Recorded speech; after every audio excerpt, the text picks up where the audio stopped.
पिछले एपिसोड में हमने इन्हें टाइम लूप के बारे में बात करते हुए देखा था। हमें इतना समझ में आता है शाओ और ये लड़का गेम्स के बारे में, कॉमिक्स बुक के बारे में एकदम सेम सेम जानते थे। लीशिंग को बहुत अच्छा लगता है, इसे ज़्यादा कुछ समझाना नहीं पड़ा देख। लीशिंग के साथ इसकी काफ़ी जम रही थी, जो कि शाओ को अच्छा नहीं लग रहा था। बाद में ये लोग मिशन के बारे में डिस्कस करने लगते हैं। ये लड़का ब्लास्ट के थोड़ी देर पहले बस में उठता था तो उसे पता नहीं था कहाँ कौन बैठा था, तो शाओ उसे ड्रॉ करके दिखाता है, सबकी डिटेल्स उसे समझाता है। ऐसे में इसके मॉम का कॉल आता है और वो उसे जल्दी घर बुलाती है। मजबूरन उसे जाना ही पड़ता। जाते वक्त वो इन्हें अपने घर की पासवर्ड बता देता है और बाय चांस अगर वो नेक्स्ट लूप में एंटर नहीं हो पाया तो वो उन्हें उसका नाम, उसकी बीमारी, उसके बिल्लियों के बारे में बताने के लिए बोलता है, जिससे वो उन पर विश्वास कर सके। इसका नाम था लूदी। लूदी ने इनसे कहा तो था कि वो उसके घर पे रह सकते हैं, लेकिन ये लोग नेट कैफ़े आते हैं ताकि जितना हो सके इन्फॉर्मेशन कलेक्ट कर पाए। वहाँ लूदी के घर आते ही उसकी मॉम उस पर टूट पड़ती है। वो अभी तक उसे छोटे बच्चे जैसा ट्रीट करती थी, उस पर भरोसा नहीं करती थी और बात बात पे डांटती मारती रहती थी। बेचारा परेशान हो चुका था। लूदी का पापा उसकी मॉम जैसा नहीं थे। वो अपने बेटे को समझते थे, लेकिन उनकी हिम्मत नहीं होती थी अपनी पत्नी के मुंह पे कुछ बोलने की। आज जो कुछ भी हुआ था लूदी उसे अपनी डायरी में लिखता है। उस तरफ पुलिस को इनकी फुटेज मिलती है और तुरंत वो लूदी को पुलिस स्टेशन बुलाते हैं। लूदी को पुलिस स्टेशन जाना है सुन के फिर से उसकी मॉम की किचकिच शुरू हो जाती है। वो उसके साथ जाना चाहती है, लेकिन लूदी के पापा बेटे को और परेशान होते हुए नहीं देख सकते थे, इसलिए वो उसके साथ जाते हैं। बाद में लूदी के मॉम को उसका डायरी मिलता है। उसमें सब कुछ लिखा था उसके बारे में, ख़ास करके पूरे दिन उसके साथ जो कुछ भी हुआ था उसके बारे में। उसने ये भी लिखा था कल शायद वो इस दुनिया में ना भी हो सकता है। ये पढ़ के लूदी की मॉम घबरा जाती है। वहाँ ये दोनों बस में ठहरे हुए लोगों की इन्फॉर्मेशन कलेक्ट कर रहे थे। इसकी वीडियो में ये अंकल थोड़ा अजीब लगते हैं इन्हें। ऐसे में पुलिस की कॉल आती है लीशिंग को। उन्हें पुलिस स्टेशन बुलाया जाता है। ये दोनों गेस करते हैं शायद पुलिस ने लूदी को भी बुलाया होगा, लेकिन इन्हें डाउट था कि कहीं लूदी ने पुलिस से टाइम लूप के बारे में कह तो नहीं दिया होगा। पर लूदी सच में बहुत अच्छा लड़का था। वो बस उतना ही बताता है जितना वो टाइम लूप के बारे में सुनने से पहले एक्सपीरियंस किया था। मतलब कैसे वो मिले, क्या गलतफहमी हुई थी उनके बीच, उन्होंने उसका बिल्ली ढूंढ दिया था, ये सब।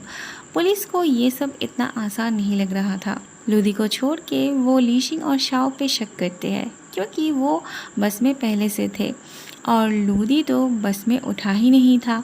अगले सीन में हम देखते हैं लीशिंग और शाओ नेक्स्ट जिस अंकल को चेक करने वाले थे वो एक मर्डर केस में जेल के अंदर थे।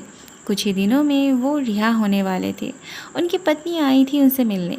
अंकल अपनी ज़िंदगी शुरू से शुरू करना चाहते थे अपनी पत्नी और बेटे के साथ, लेकिन उनकी पत्नी तो यहाँ ये कहने आई थी कि उनकी वजह से उन्हें बहुत बेइज्जत होना पड़ता है। उनकी ज़िंदगी बदतर हो गई है उनकी वजह से। वो अब अपने बेटे को लेके दूसरे शहर शिफ्ट होने वाले हैं, तो वो नहीं चाहती उनके साथ कोई भी कांटेक्ट रहे। वो उनके साथ और कोई रिश्ता नहीं रखना चाहते। इसके बाद अंकल चुपचाप अंदर चले जाते हैं। फिर आते हैं प्रेजेंट में, जहां ऑफिसर जांग लीशिंग से सवाल करते हैं। इस बार लीशिंग और शाओ एकदम तैयार होके आए थे, कहाँ पे क्या बोलना है, कितना बोलना है, और यही परफेक्टनेस पुलिस को खटकती है। उनके हिसाब से दोनों इतना स्मूथली जवाब दे रहे थे जिससे उन्हें कुछ तो गड़बड़ लग रही थी।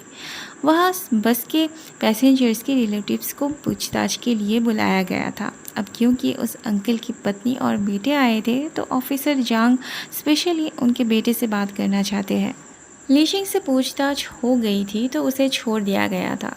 जाते वक्त लीशिंग पैसेंजर्स के परिवार को देखती है। ऊपर से उस अंकल की पत्नी की बात सुन के वो रुक जाती है। पुलिस उसे रास्ता दिखाते हुए ले जा रहे थे, लेकिन लीशिंग के पास तो अभी बहुत सारी इन्फॉर्मेशन कलेक्ट करने की मौका थी। तो वो कहती है उसे अपने बॉयफ्रेंड मतलब शाओ के आने तक यही इंतज़ार करना है। वह हमें इनकी बातों से पता चलता है वो अंकल जानबूझ के किसी का मर्डर नहीं किए थे, वो तो एक्सीडेंटली उनसे हो गया था। फिर भी वो और उसकी मॉम उनसे कोई कांटेक्ट नहीं रखे थे। बाद में ऑफिसर जांग उसकी मॉम को भेजने के लिए बोलते हैं। वह लीशिंग आंटी से बात करने की कोशिश करने जा रही थी, लेकिन पुलिस की नज़र उस पर थी तो वो साइड हो जाती है। थोड़ी देर बाद अंकल का बेटा आता है। लीशिंग उनकी कॉन्वर्सेशन से जान पाती है उस बस में सच में एक क्रिमिनल था। बाद में वो इससे बात करने बाहर आती है। लीशिंग को पता चलता है वही अंकल जिनको वो चेक करने वाले थे ये उनका बेटा था, मतलब वो अंकल क्रिमिनल थे। वैसे अंकल के बेटे को बहुत अफसोस था अपने पापा के साथ कांटेक्ट ना रखने के लिए। इस तरफ लूदी की मॉम पुलिस स्टेशन आ जाती है, साथ में वो उसका डायरी भी लेके आई थी। वो तो यहाँ भी उसे डांटने लगती है और सारा पोल खोल देती है लीशिंग और शाओ का। ऑफिसर जांग लीशिंग को फिर से बुलाने के लिए बोलते हैं। लूदी की मॉम हद से ज़्यादा किचकिच कर रही थी, इसीलिए उसका पापा आज चुप नहीं रह पाते। वो लूदी के अपार्टमेंट के बारे में जानते थे। वो आज अपनी पत्नी को उनकी गलतियों के बारे में एक एक करके समझाने लगते हैं और उन्हें रूम से बाहर कर देते हैं। लूदी के पापा को अपने बेटे पर नाज था। वो उससे कहते हैं वो और उसकी मॉम जब उसकी उम्र के थे तो वो भी ऐसे ही थे। फिर वो उसे गले से लगाते हैं। देखो, पुलिस को इनसे ब्लास्ट के बारे में जानना होता है और इन्हें पुलिस से जानना था कि वो कितना इन्फॉर्मेशन कलेक्ट कर पाए थे। अब इन्हें टाइम लूप के बारे में भी बताने में कोई प्रॉब्लम नहीं थी, क्योंकि रात के 12 बजे के बाद फिर से सब कुछ शुरू से स्टार्ट होने वाली थी। लूदी, शाओ, लीशिंग सभी पुलिस से इन्फॉर्मेशन मांगते हैं। ऐसा करते करते दोनों को फिर से नींद आ जाती है। फिर से दोनों सपने से उठते हैं। लीशिंग शाओ से उस अंकल के बारे में बताती है। फिर शाओ चेक करने जाता है। वो अंकल अपनी पोटली को बहुत सावधानी से रख रहे थे, तो इनका शक और भी ज़्यादा पक्का हो जाता है। लीशिंग एक्सपेक्ट कर रही थी लूदी के आते ही वो कुछ ना कुछ कर लेंगे। उसे विश्वास था लूदी को सब याद होगा, पर अफसोस लूदी को कुछ याद नहीं था। लीशिंग उसे जाके उनका कोड बताना चाहती है, तो शाओ कहता है ऐसा करने में बहुत सारा टाइम वेस्ट हो जाएगा। अगर उनसे कुछ ना हो पाए तब देखा जाएगा। फ़िलहाल उन्हें अपने प्लान पर ही काम करना होगा। पहले दोनों झूठ मूठ का झगड़ा करते हैं। फिर शाओ जाके जानबूझ के अंकल की पोटली में पैर रखता है। पोटली से तरबूज फट के बाहर रस निकल आता है। अंकल तो बहुत गुस्सा हो जाते हैं, शाओ को मारने लगते हैं। वैसे इस दौरान वो कंफर्म हो जाते हैं अंकल के पास कोई बॉम्ब नहीं थी। लीशिंग उन्हें पैसे देना चाहती है, लेकिन अंकल कहते हैं ये तरबूज बिकने के लिए नहीं था, ये तो वो अपने बेटे के लिए ले जा रहे थे। अंकल को उदास देख के लीशिंग कहती है वो उनके बेटे के ऑफिस में जॉब करती है, वो उसकी कलीग थी। उनका बेटा अक्सर उनकी बात किया करता था, वो उन्हें बहुत मिस करता है। वो तो ये भी कहता है उसके पापा के खेत की तरबूज सबसे ज़्यादा मीठा है।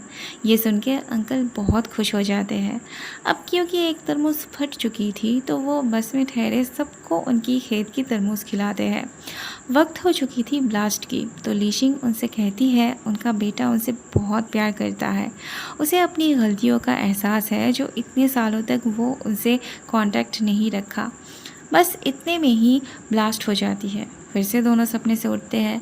अंकल के पास बॉम्ब नहीं था, ये बात तो कंफर्म हो चुकी थी। बाकी रह गए थे ये दोनों, जो कि सेम स्टॉपेज से उठे थे। अगले सीन में हमें ये वाले अंकल की स्टोरी दिखाई जाती है।